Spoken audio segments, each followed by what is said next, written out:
로마서 8장 35절부터 37절까지만 읽도록 하겠습니다. 로마서 8장 35절에서 37절까지 말씀 우리 다 같이 읽도록 하겠습니다. 누가 우리를 그리스도의 사랑에서 끊으리요? 환난이나 곤고나 박해나 기근이나 적신이나 위험이나 칼이랴. 기록된 바 우리가 종일 주를 위하여 죽임을 당하게 되며 도살을 당할 양같이 여김을 받았나이다 함과 같으니라. 그러나 이 모든 일에 우리를 사랑하시는 이로 말미암아 우리가 넉넉히 이기느니라. 아멘.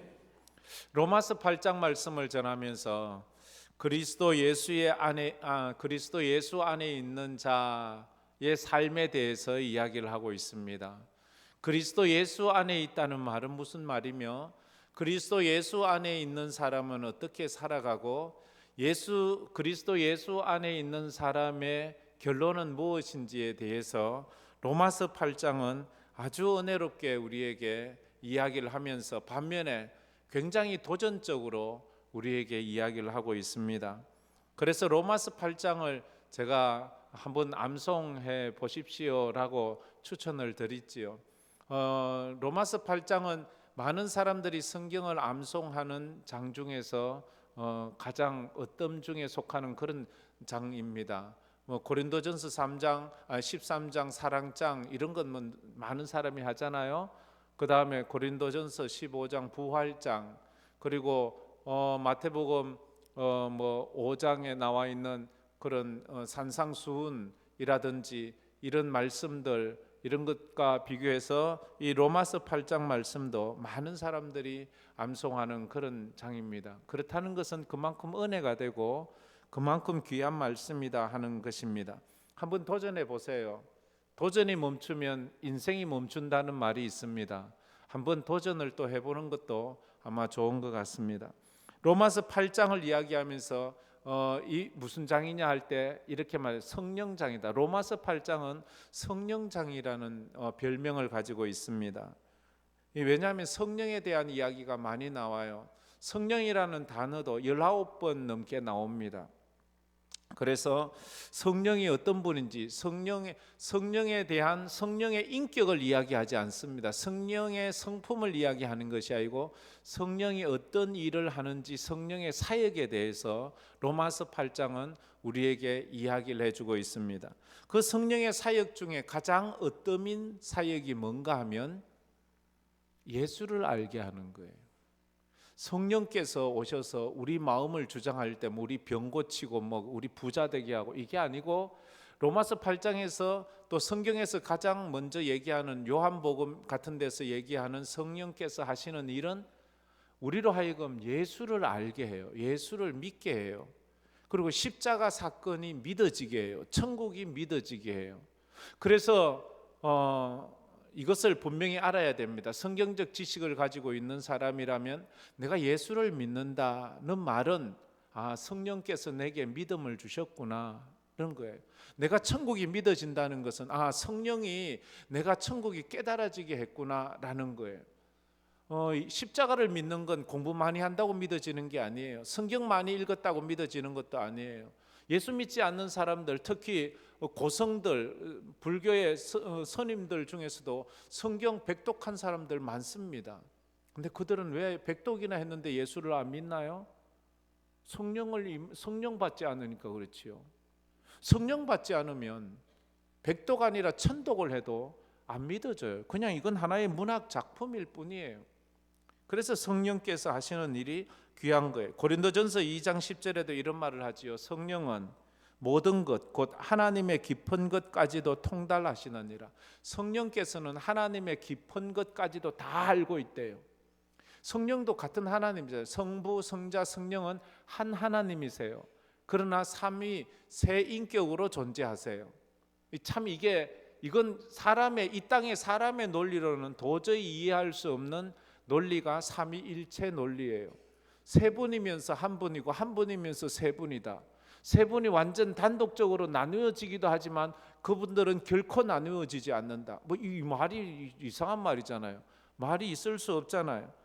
그게 그래서 성령님도 하나님이시기 때문에 이분들의 지위는 다 동등해요.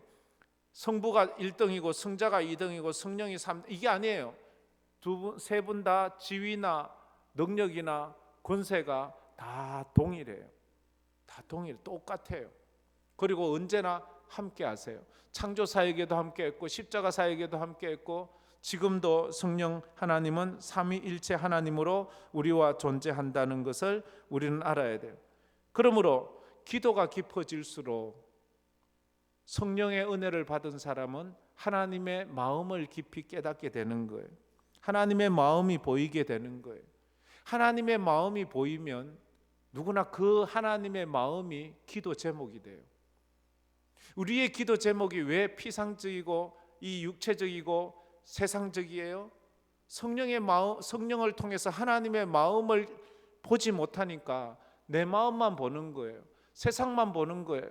그래서 먹고 사는 것만 자꾸 기도하게 되는 거예요. 그러다가 어느 순간 은혜를 받게 되면 그래서 하나님의 마음이 보이고 하나님이 이 땅을 향한 하나님의 마음이 보이고 선교지를 향한 하나님의 마음이 보이면 그들을 향하여 더 간절히 기도하고 배고픈 사람, 힘든 사람을 향한 하나님의 마음이 보이면 그들을 향한 하나님의 마음으로 기도하게 되는 거예요. 그래서 나는 내가 아는 만큼 기도하는 게 아니고 하나님이 은혜 준 만큼 내 기도의 지경이 넓어지는 거예요. 기도의 지경이 아주 넓어지는 사람이 있잖아요. 기도를 들어보면 정말 5대양 6대주를 다 하고 남북한을 다 아우르고 정말로 이 땅에 소외된 사람들까지 다 아우르며 기도하는 그런 것들은 하나님의 마음이 성령으로 말미암아 보여지기 때문이에요. 그래서 기도를 하면서 가장 큰 유익 중에 하나가 영안이 열려서 하나님의 마음을 깨닫는다는 거예요. 하나님의 마음을 깨닫는다는 것, 그게 참 중요하잖아요. 하나님의 마음은 말씀을 깨닫는다는 거지요. 십자가를 깨닫는다는 거지요. 그래서 구원받지 못한 영혼들을 위해서 더 간절하게, 더 애타게 기도하는 마음을 주시는 거예요. 그래서 우리는 더 간절하게 하나님의 나라를 위해서 기도하게 되는 거예요. 아직도 내 먹고 사는 것이 내 기도의 1번이라면 아직도 나에게는 하나님의 은혜와 성령의 은혜가 필요하구나 하는 것을 우리는 인정하고 하나님 저에게도 성령께서 주시는 하나님의 마음을 주세요. 그러면 제가 정말로 이 가난한 이웃들을 위해서 소외받은 사람들을 위해서 아직도 예수 믿지 않는 사람들을 위해서 제가 기도하겠습니다 하는 그런 마음이 있는 거예요. 그러면서 우리는 이제 예수를 믿고 나서 고난이 힘들고 여러 가지 상황이 고통스러울 수 있어요.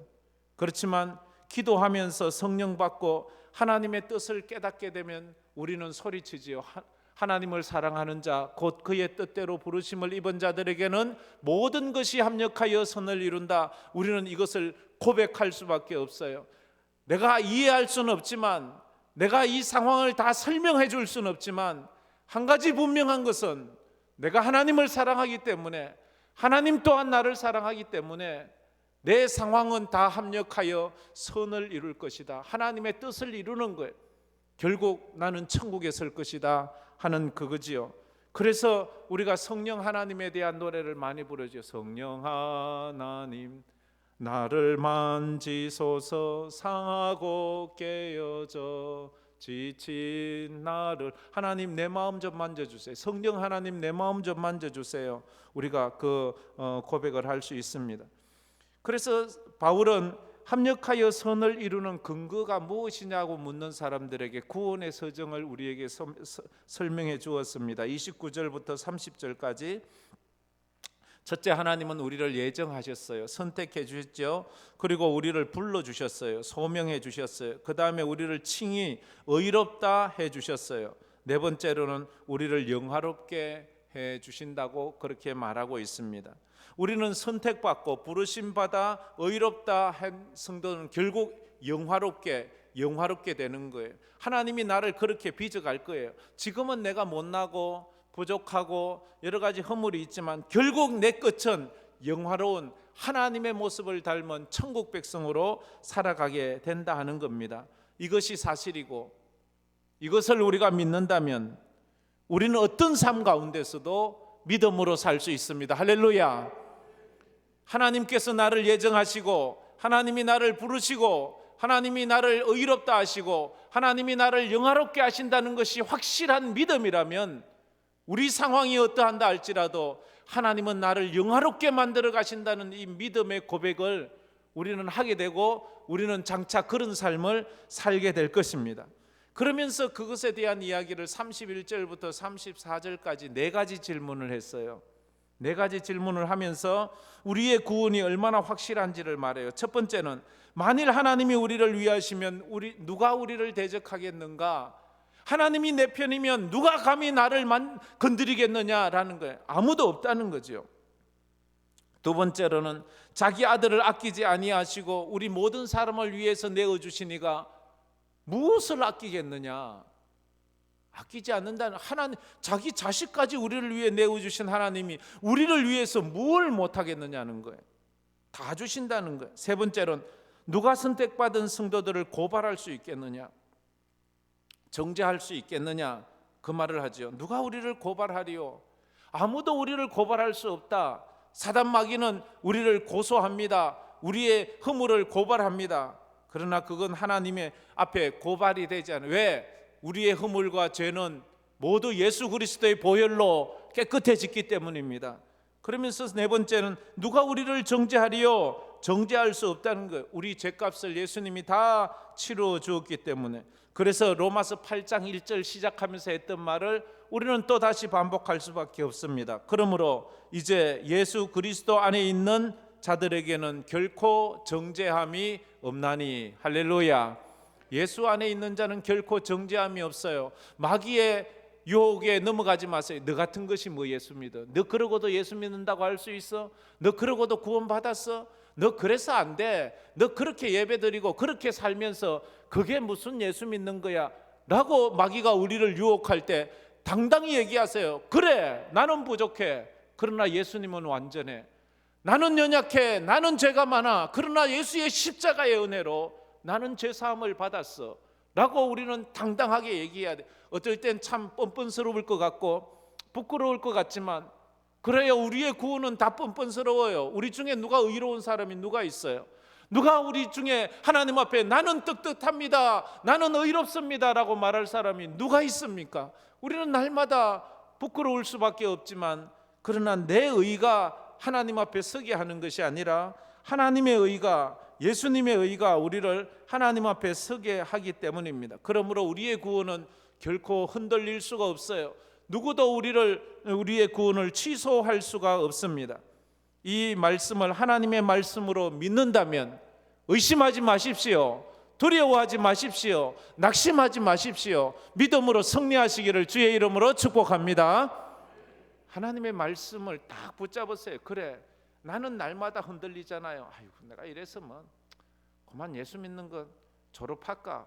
이런 마음이 들 때도 그건 마귀가 하는 말이에요. 그런 마귀의 말을 듣지 마세요. 그러면서 이제 오늘 말씀은 마지막 또 여섯 번째까지인데 다섯 번째 질문에 또 들어갑니다. 35절에 말하죠. 누가 우리를 그리스도의 사랑에서 끊으리요? 감히 누가 우리를 그리스도의 사랑에서 끊을 수 있겠느냐? 그게 35절 말씀이지요. 우리 35절 말씀 한번 읽고 또 보았으면 좋겠습니다. 35절 우리 말씀 한번 다 같이 스크린에 한번 띄워주세요. 35절 다 같이 읽도록 하겠습니다. 누가 우리를 그리스도의 사랑에서 끊으리요? 환난이나 곤고나 박해나 기근이나 적신이나 위험이나 칼이랴. 누가 우리를 그리스도의 사랑에서 끊으리요? 이 무슨 말을 해야 돼? 누구도 끊을 수 없다. 어떤 것도 우리를 끊을 수 없다. 여기에 보면 35절부터 37절은 그리스도와 우리의 사랑을 이야기하고 38절, 39절은 하나님과 우리의 사랑을 이야기해요.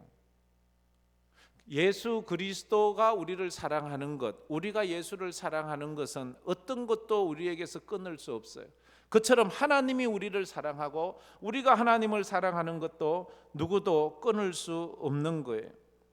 그래서 이 35절부터 37절까지는 무엇이 그리스도에 대한 우리의 사랑을 끊을 수 있겠는가? 라고 이렇게 물을 수 있죠. 무엇이 그리스도에 대한 우리의 사랑을 끊을 수 있겠는가? 반대로 무엇이 우리에 대한 그리스도의 사랑을 끊을 수 있겠는가?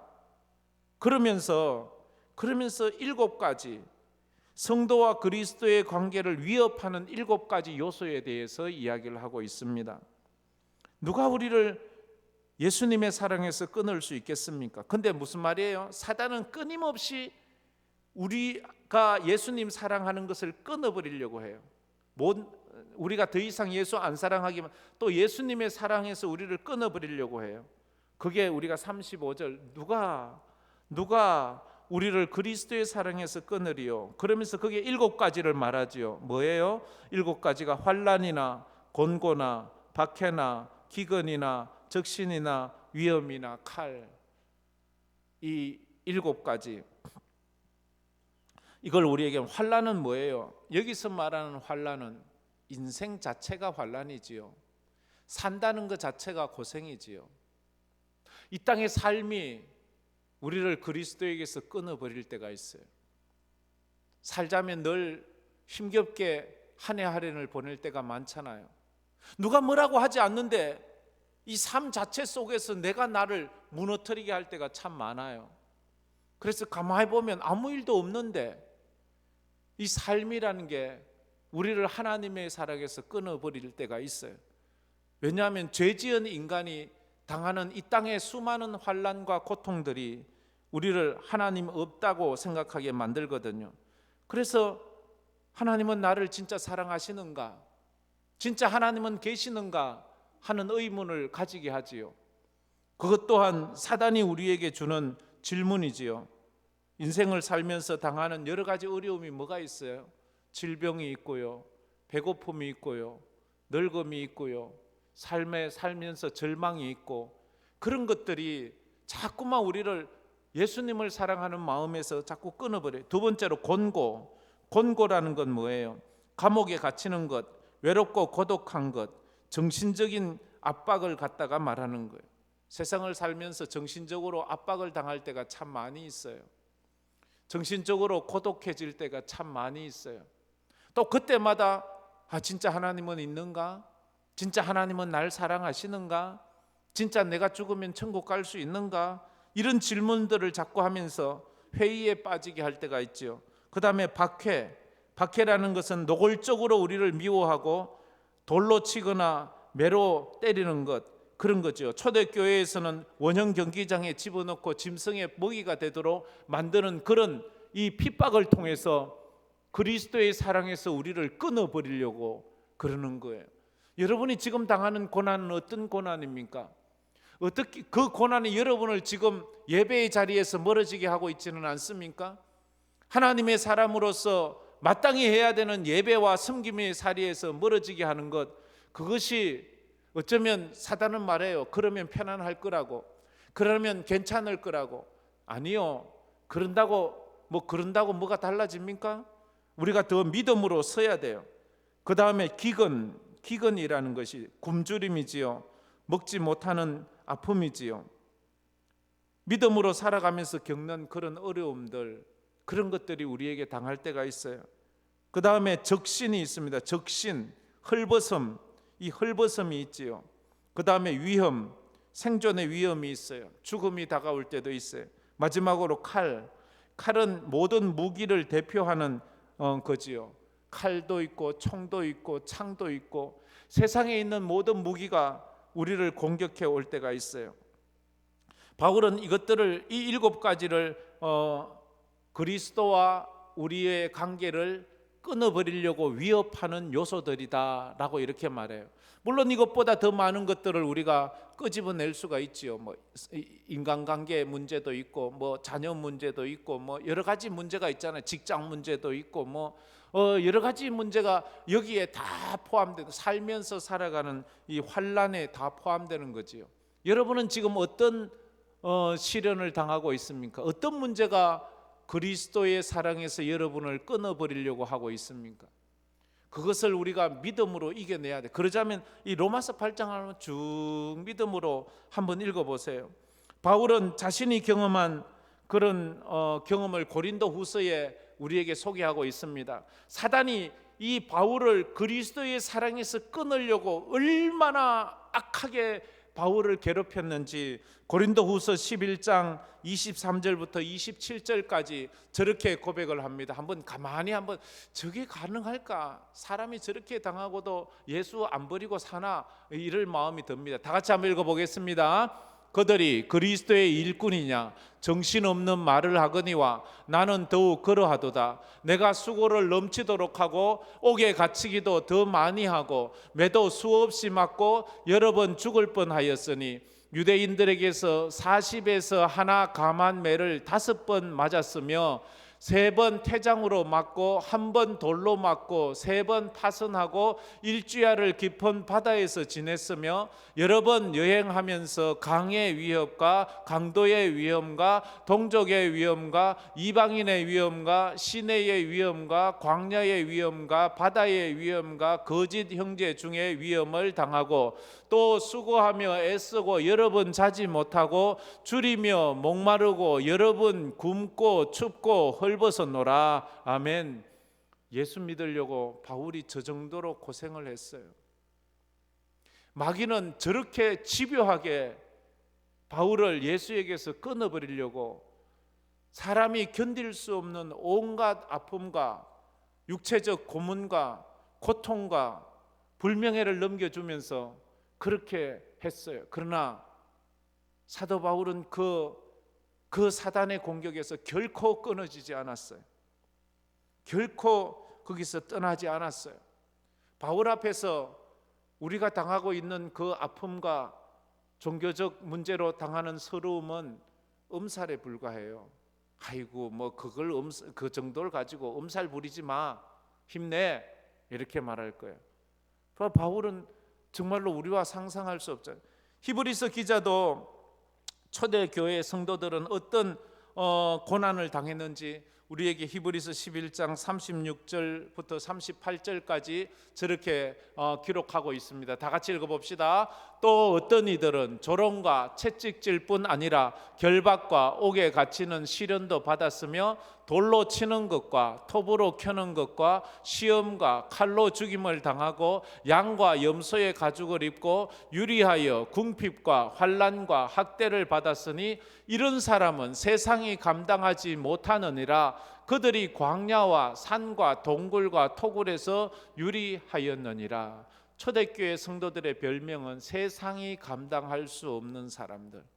저것들은 때려도 안 되고, 저것들은 굶기도 안 되고, 저것들은 죽여도 안 되고, 저건 세상이 감당할 수 없는 믿음을 가진 그런 사람이 되었다 하는 것입니다.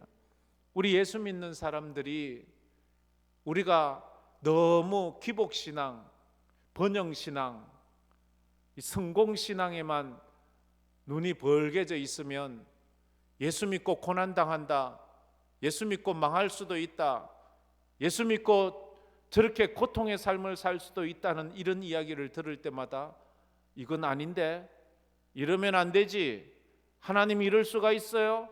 대덤빌 수밖에 없는 그런 모습이 있습니다.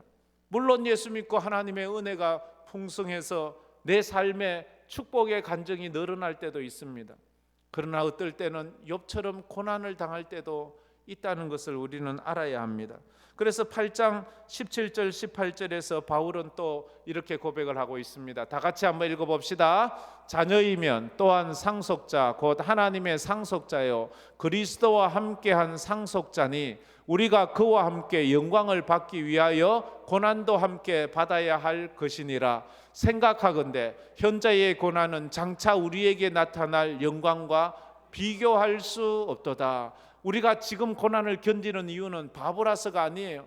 지금 가난해지는 건 어리석어서가 아니에요. 장차 그리스도 안에서 우리가 받아 누릴 영광을 생각하니까 지금 당하는 이 아픔과 서러움은 비교할 수도 없는 거예요. 비교할 수도 없는 거예요. 잠깐 당하는 이것 견디면 되는 거예요. 고통이 오고 힘들며 오면 잠시 후에 내가 주님 안에 다시 한번 그 주님 품에 안길 그날은 영광스러움을 경험하게 될 것이라는 이런 간증을 하게 되거든요. 우리가 왜 이런 삶을 살아갑니까? 우리 주님이 그 삶을 살아셨어요. 우리 예수님이 그렇게 사셨어요. 우리를 위해서, 주님이 우리를 위해 그렇게 사셨어요. 주님이 우리를 위해 이렇게 사셨으면 우리 또한 그 주님을 위해서, 주님을 사랑하는 마음으로 그렇게 살아가는 거예요. 그 주님이 사신 그것을 이사야 53장 3절 4절에 이렇게 그것을 미리 예언해 놓았지요. 우리가 다 같이 한번 이사야 53장 3절 4절을 십자가를 생각하는 마음으로 다 같이 한번 읽어봅시다. 그는 멸시를 받아 사람들에게 버림받았으며 강고를 많이 겪었으며 질고를 아는 자라. 마치 사람들이 그에게서 얼굴을 가리는 것 같이 멸시를 당하였고 우리도 그를 귀히 여기지 아니하였도다. 그는 실로 우리의 질고를 지고 우리의 슬픔을 당하였거늘 우리는 생각하기를 그는 징벌을 받아 하나님께 맞으며 고난을 당한다 하였노라. 그는 멸시를 받았어요. 강고를 겪었어요. 우리를 위해서 온갖 수치와 수모와 고난을 받으셨어요. 그래서 우리 또한 고난 가운데서 두려워하지 않는 거예요. 주님이 날 위해 십자가 지셨는데 나 또한 주님 위에 십자가 지겠습니다. 그렇게 말하는 거예요. 일제시대에 정말로 얼마나 우리 그 일제시대 성도들이, 조선의 성도들이 고난을 많이 당했어요. 그 성도들은 그 일제의 신사참배에 거부해서 많이 감옥에 가뒀는데 감옥에 갇힌 그 숫자가 9만 몇 명이랍니다. 그 신사참배 거부한 죄로 감옥에 들어간 우리 그 일제시대 성도들이 한 9만 명 정도가 있는, 물론 그분들 중엔 또 금방 나온 사람도 있지만 유관순 같이 또 독립운동까지 하고 신사참배에 거부까지 한 사람은 순교까지 해서 나오는 경우가 많았지요. 그것은 주님이 날 위해 고난 받으셨는데 내가 받는 이 고난이 무슨 그렇게 부끄러운 게 있겠습니까? 나 또한 이 고난을 받겠습니다. 주기철 목사님이 일사각오로 그렇게 부르셨던 일사각오 설교에 그것이 있잖아요. 신사참배해라, 신사참배하라 하니까 못합니다, 못합니다. 죽어도 못합니다. 내 주님께서 십자가에 날 위해 죽으셨는데 내가 어찌 그 주님을 또 배반할 수 있겠습니까? 못합니다, 못합니다. 일사각오만 있을 뿐입니다. 일사각오만 있을 뿐입니다. 그렇게 그분은 말했어요. 우리가 이 고난의 길을 갈 때 그런데 어떻게 이길 수가 있어요? 무엇으로 이길 수가 있습니까? 주님이 우리와 함께 하시는 거예요. 내가 사망의 음침한 골짜기를 다닐지라도 해를 두려워하지 않을 것은 주께서 나와 함께 하심이라. 주의 지팡이와 막대기가 나를 안위하시나이다. 우리 성도들이 이 고난의 길을 걸어갈 때에 언제나 하나님께서 우리와 함께 하셨고 내가 너와 함께 한다. 내가 너에게서 떠나지 않고 있다. 너 힘내라, 힘내라. 물 가운데를 지날 때에도 그 물이 너를 침몰하지 못하고 불가올 때를 지날 때에도 그 불이 너를 사르지도 못하게 하리라. 힘내라, 힘내라. 그래서 우리 초대교회 성도들도 지금까지 우리 성도들이 그 고난 가운데서도 주님 의지하며 믿음으로 이긴 거예요. 무엇 때문에? 성령 하나님께서 그 마음을 주시고 그 은혜를 우리에게 주셨기 때문이에요. 요한복음 16장 33절에 그래서 우리는 이렇게 부르짖어 노래하잖아요. 세상에서 너희가 환난을 당하나 담대하라. 내가 세상을 이기었노라. 세상에서 너희가 환난을 당하나 담대하라. 내가 세상을 이기었노라. 이거 암송해 보겠습니까? 세상에서 너희가 환난을 당하나 담대하라. 내가 세상을 이기었노라. 다 같이 시작. 세상에서 너희가 환난을 당하나 담대하라. 내가 세상을 이기었노라. 우리 주님이 말해요. 우리 보고 너희가 세상에서 환난을 당하나 담대하라. 내가 세상을 이기었다. 이렇게 말씀을 하고 있습니다. 그런 사람이 37절을 우리가 목 놓아 소리칠 수 있습니다. 37절 말씀 다 같이 한번 읽어보도록 하겠습니다. 그러나 이 모든 일에 우리를 사랑하시는 이로 말미암아 우리가 넉넉히 이긴, 한 번 더, 그러나 이 모든 일에 우리를 사랑하시는 이로 말미암아 우리가 넉넉히 이기느니라. 저기에 우리를 사랑하시는 이로 말미암아 했네. 우리를 사랑하시는 이가 누구예요? 그리스도를 말해. 예수 그리스도. 우리를 사랑하셔서 이 땅에 인간의 몸을 입고 오셨고 인간이 당하는 모든 고난을 다 당하시고 마지막 십자가에서 피 흘려 죽으시며 사람들이 침뱉음을 당하고 조롱과 멸시를 당하면서도 끝까지 포기하지 않았어요. 우리를 사랑하는 그 사랑을 예수님이 포기했으면 나 그만할래, 나 집어치울래, 뭐 내가 이것까지 해야 돼? 이러고 내려왔으면 우리의 구원은 없는 거예요. 그러나 우리는 주님은 끝까지 십자가에서 우리를 사랑하시는 그 사랑으로 그 고난을 당하셨어요. 그 사랑이 우리를 이기게 합니다. 그 사랑이 우리를 견디게 합니다. 그 사랑이 우리를 버티게 합니다. 그 사랑으로 우리가 살아가는 것입니다. 믿음의 평가 기준이 뭐예요? 저 사람은 참 믿음 잘 믿는 사람이다. 평가 기준이 뭐예요? 받은 축복이 평가의 믿음의 기준이 됩니까? 막 부자 되고 막 오래 살고 막 하는 것마다 다 잘 되고 저 사람은 믿음이 얼마나 좋은데 하는 것마다 다 잘 돼. 이것으로 믿음을 경험, 아니면 예수님 때문에, 예수님 믿는 믿음 때문에 이런 것으로 그의 믿음을 평가합니까? 예수님을 믿는 것 때문에 직장을 잃어야 됐고, 초대교회 성도들은 예수님을 믿는 믿음 때문에 집을 빼앗겨야 됐고, 예수님을 믿는 믿음 때문에 고향을 떠나야 됐고, 목숨을 내놓아야 되지 않았습니까? 여러분은 지금까지 예수를 믿은 지 몇 년이 되셨습니까? 뭐 얼마 안 되신 분은 뭐 모르겠지만, 그래도 여기에 대다수는 예수를 믿은 연수가 보통 이 10년 안쪽은 잘 없을걸요. 보통 뭐 3, 40년은 기본 아닙니까? 여기에 대다수가 모태신앙 아닙니까? 여러분은 주님 때문에 무슨 손해를 보셨습니까?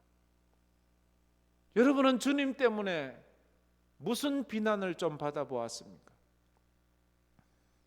우리가 예수를 믿노라 말하지만 무엇 때문에 원망이 됩니까? 고난이 많아서 원망입니까?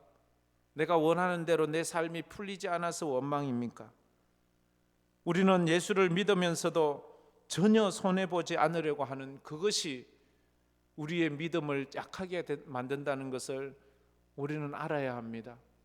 어떤 면에서는 너무 고지식해 보이고 어떤 면에서는 참 못나 보이지만, 이 종말의 때에 믿음을 지키기 위해서는 좀 결연한 결단이 필요해요. 나는 어떤 상황에서도 예배한다. 나는 어떤 상황에서도 예수 믿는 것 포기하지 않는다.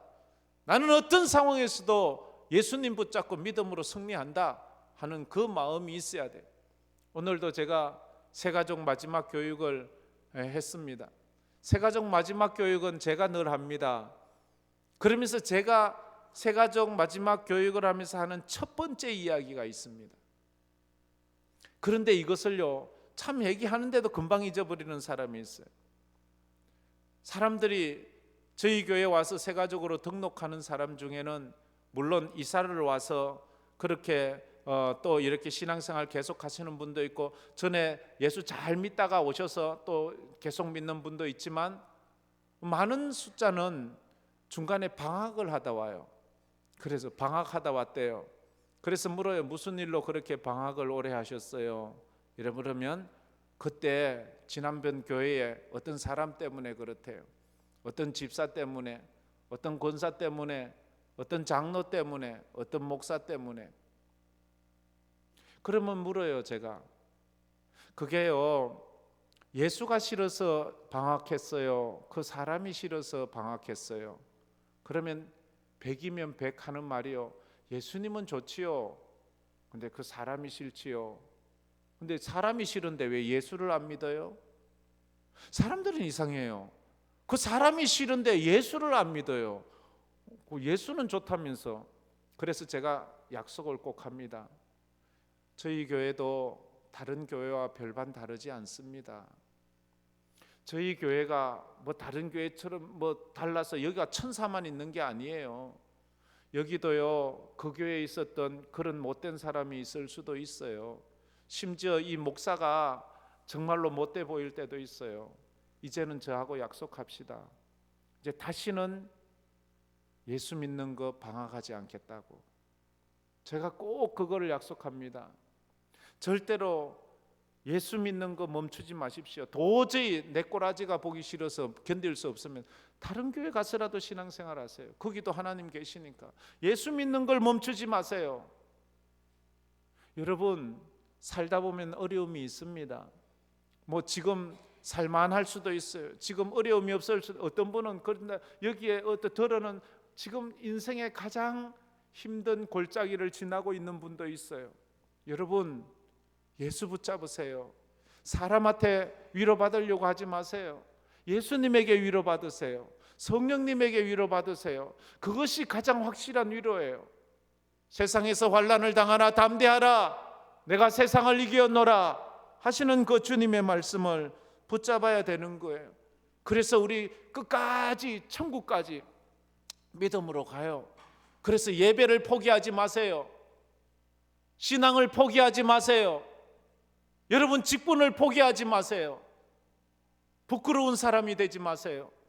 믿음으로 도전하세요. 잔머리 굴리지 말고요. 하나님 앞에 믿음으로 서보세요. 믿음으로 서보세요. 그래서 누가복음 9장 23절에 예수님은 이런 말씀을 우리에게 가르쳤습니다. 마지막으로 우리 누가복음 9장 23절 한번 다 같이 읽었으면 좋겠습니다. 또 무리에게 이르시되 아무든지 나를 따라오려거든 자기를 부인하고 날마다 제 십자가를 지고 나를 따를 것이니. 한 번 더 읽어봅시다. 또 무리에게 이르시되 아무든지 나를 따라오려거든 자기를 부인하고 날마다 지고 나를 따를 것이니라. 아멘. 성도의 고난은 결코 그 인생의 패배를 의미하지 않습니다. 성도의 가난은 결코 그 인생이 실패했다는 것을 이야기해 주는 것이 아닙니다. 세상은 가난한 인생을 실패한 인생이라, 못난 인생을 실패한 인생이라 말할 수 있지만 하나님 안에서는 결코 그렇지가 않습니다. 그렇다면 사도 바울이 실패한 인생을 살았습니까? 스데반 집사가 실패한 인생을 살았습니까? 베드로가 실패한 인생을 살았습니까? 아니요, 그 누구보다도 위대한 인생을 살았습니다. 도리어 배불리 호의호식했던 그 사람들, 세상이 봤을 때는 성공한 듯한 보인 그 사람들이 하나님 앞에서는 실패한 인생을 산 거예요. 우리가 진짜 성공한 인생이 무엇인지를 바로 깨달아야 합니다. 그저 좀 편안한 것이 성공이라고 생각하지 마세요. 믿음으로 사는 것이 진짜 성공한 인생입니다. 그것이 진짜 인생이에요. 사람 보는 데서 신앙생활 하지 마세요. 사람이 좀 알아주면 예배드리고 사람이 좀 무시하면 흥 하고 떠나는 그런 신앙생활 하지 마세요. 한번 예배드리면 끝까지 예배드리세요. 사람과 관계없이 주님 바라보며 하세요. 그 나를 사랑하시는 그 주님, 나 또한 주님 사랑하시고 주님 또한 날 사랑하시고 그 사랑이 변치 않기에 내가 그 사랑 붙잡고 믿음으로 살아가는 그런 삶을 살겠습니다 고백하는 그 은혜가 있기를 원합니다. 로마서가 그래서 위대한 성경책이에요. 로마서는 이제 로마 교회가 네로의 핍박이 오기 직전에 바울이 그들에게 보내진 편지예요. 로마 교회는 자생한 교회예요. 누구도 그들에게, 목사도 없어요, 장로도 없어요. 자기들끼리 모여서 예배하는 그들에게 바울이 로마서 이 편지를 보내요. 로마서 이 편지를 받아들고 그 로마 교인들이 이 편지만 읽고 그 네로 황제의 그 정말로 혹독한 그 핍박과 순교의 선잔을 믿음으로 든든하게 이겨나갈 수 있었던 것은 바로 이 로마서를 붙잡고 그러된 거예요. 오늘 우리에게 전하는 이 로마서 8장 말씀, 이런 것들을 그들은 단지 읽기만 하고도 그들의 인생을 완전히 예수 그리스도에게 온전히 헌신할 수 있었어요. 그들은 결코 불행하다고 말하지 않았어요. 순교 직전에도 웃었어요. 순교 직전에도 찬송을 불렀어요. 순교 직전에도 서로를 격려하며 우리 좀 이따 천국에서 만나자고 그들은 서로를 격려하며 그 힘든 상황을 그들은 이겨나갔어요. 우리가 이 코로나를 지나고 종말의 상황이 보이는 이때에 우리 황금교회 성도들이 서로 손을 붙잡고 우리 믿음으로 견딥시다, 믿음으로 승리해 갑시다, 우리 한번 하나님께 영광 돌립시다 고백하는 우리 성도들 되기를 주의 이름으로 축복합니다. 그 마음으로 우리 이 찬양 한번 불렀으면 좋겠습니다. 난 지극히 작은 자 죄인 중에 계수 무익한 날 부르셔서 우리 이 찬양 한번 오랜만에 또 한번 불러보도록 하겠습니다.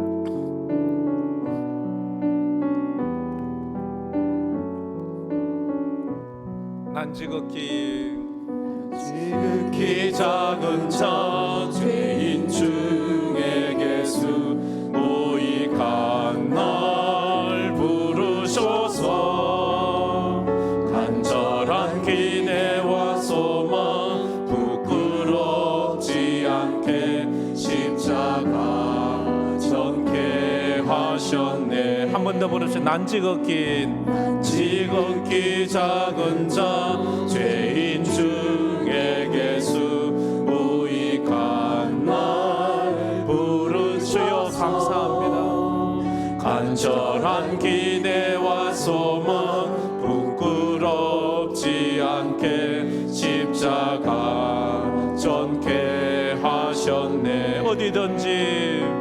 어디든지 가리라 주 위에 서라면 나는 전하리 그 십자가 내 몸에 밴 십자가 그 보혈의 향기 온 세상 채울 때까지 살아도 주를 위해 죽어도 주를 위해 살아 죽으나 난 주의 것 십자가의 능력 십자가의 소망 내 안에 주만 사시는 것 살아도 주를 위해 죽어도 주를 위해 살아 죽으나 난 주의 것 십자가의 능력 십자가의 소망 내 안에 주만 사시는 것 난 지극히 작은 자 죄인 중에 계수 무익한 날 부르셔서 간절한 기대와 소망 부끄럽지 않게 십자가 전케 하셨네. 내 사랑 나의 십자가 내 사랑 나의 십자가. 우리 한번 다 같이 눈을 감고 머리를 숙여 기도했으면 좋겠습니다. 로마서 8장에서 바울은 로마 교회 성도들에게 예수 그리스도 안에 있는 자는 어떤 삶을 살아야 되는지에 대해서 말을 하고 있습니다. 자기의 힘으로 사는 것이 아니라 성령의 은혜로 사는 것입니다. 성령이 주시는 능력으로 사는 것입니다. 그 능력이 있는 사람은 우리가 늘 고백할 수 있습니다. 누가 우리를 그리스도의 사랑에서 끊을 수 있겠습니까? 자기 아들을 아끼지 아니하시고 우리를 위해 모든 것을 주신 이가 우리를 위해서 무엇을 주시지 않겠습니까? 우리를 그리스도의 사랑에서 끊을 수 없습니다. 우리 또한 주님을 사랑하는 그 사랑에서 사단 마귀는 끊을 수 없습니다. 환난이나 공고나 박해나 기근이나 적신이나 칼이 온다 할지라도 주님 나라 갈 때까지 내 삶에 어떤 어려움이 오고 어떤 고통이 와도 나 이 믿음 지키고 천국으로 갈 겁니다. 천국에서 눈을 뜰 겁니다. 이 믿음 지킬 수 있는 힘을 주세요. 이 땅에서의 실패가, 이 땅에서의 고난이 내 인생의 패배를 이야기하지는 않습니다. 세상 사람들은 너 인생 실패했어, 너 인생 잘못 산 거야, 그렇게 말할 수 있지만 그러나 주님은 잘하였도다, 착하고 충성된 종이라 칭찬하실 것입니다. 바울이 그렇게 예수 때문에 다 가난해지고 예수 때문에 모든 것을 다 포기하고 예수 때문에 마지막에 목 잘려 죽이지만 그것이 그에게 얼마나 큰 면류관이 되는지 모릅니다.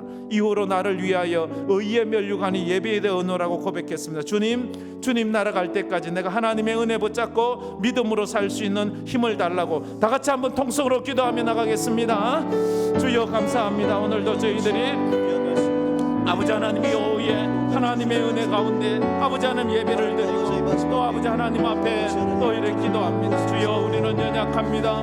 아버지 하나님 우리는 부족합니다. 주여 날마다 우리는 넘어집니다. 아버지 하나님 우리에게 힘을 주시고 은혜를 주시지 않으면 또 우리는 사단마귀의 유혹에 넘어져서 아버지 하나님 또 하나님 없는 사람처럼 살아갈 수밖에 없습니다. 주여 불쌍히 여겨 주옵소서. 초대교회 성도들은 아버지 하나님이여 정말로 사단의 유혹을 받았습니다. 사단이 끊임없이 그리스도와 우리 성도의 관계를 아버지 위협하고 갈라놓기 위해서 혼란과 권고와 박해와 기근과 적군과 칼을 아버지 내보냈지만 그러나 우리 성도들은 믿음으로 넉넉히 이겨나가는 주여 우리도 이제 믿음으로 걸어가는 저희들 되게 하여 주시옵소서. 아버지 이 한 주간도 믿음 안에서 승리하는 우리 모든 성도들이 다 되게 하여 주시옵소서. 주여 축복하여 주시옵소서. 세상에서 너희가 환난을 당하나 담대하라. 내가 세상을 이겼노라. 예수를 믿는다고 해서 고난이 비껴가지는 않습니다. 예수를 믿는다고 해서 비바람이 비껴가지는 않습니다. 똑같이 받습니다. 어떨 때는 예수를 믿는다는 이유로 세상의 미움을 받을 때도 있고 세상의 질타를 받을 때도 있습니다. 코로나 때도 그랬습니다. 예수 믿는 것 때문에 직장에서 비난을 받고 직장에서 손가락질을 받을 때도 있었습니다. 주여 앞으로 우리가 살아가는 이 시대에 예수 믿는 것 때문에 받는 그런 여러 가지 수모가 있을 수 있을 터인데 어떤 상황에서도 우리 믿음을 잃지 않게 하시고 예수 붙잡고 예배하는 삶을 사는 우리 황금교회 성도들이 다 되게 하여 주시옵소서. 앞으로 올 여러 가지 어려운 고난의 종말의 시대를 우리가 기름 준비한 신부처럼 믿음 준비 잘하게 하여 주셔서 우리 사랑하는 성도들 오늘도 주의 전에 올라와서 들은 말씀이 믿음이 되게 하시고 그 믿음이 우리의 삶을 이끌어가는 축복이 되게 하여 주시옵소서. 들은 말씀이 믿음이 되지 못하면 가짜 신앙일 수밖에 없고 실패한 신앙을 살아갈 수밖에 없는데 오늘 들은 말씀이 믿음이 되어 이 한 주간 어떤 상황 속에서도 어떤 삶을 살든지 주님을 사랑하는 우리 모든 성도가 다 되게 하여 주시옵소서. 아버지 이 오후에도 하나님 은혜 감사함으로 감사의 예물을 드립니다. 11조를 드리고 아버지 하나님 선교 헌금을 드리고 주일 헌금을 드립니다. 주여 저들의 삶 가운데 힘듦이 많습니다. 아버지 목마름이 많습니다. 주여 불쌍히 여겨주시고 하늘의 곳간을 여셔서 저들의 가정에 저들의 삶에 하나님의 기적을 보여주시옵소서. 오늘도 아버지 하나님 또 믿음으로 다짐을 하며 또 힘차게 한 주간을 시작하는 저들의 발걸음을 축복하시고 한 주간 어떤 상황에서도 예수 붙잡고 말씀 붙잡고 승리하게 하여 주시옵소서. 지금은 우리 주 예수 그리스도의 은혜와 우리 하나님 아버지의 무한하신 사랑하심과 성령님의 감화 감동 위로 충만하심이 그리스도의 사랑 안에 머물고 그리스도의 사랑을 붙잡고 믿음으로 한 주간 살고자 마음에 다짐하는 우리 사랑하는 모든 성도들 머리 위에 그 삶 위에 그 가정 위에 그 형편 위에 파송된 우리 선교사들 위에 이제로부터 영원토록 함께 있을지어다. 아멘.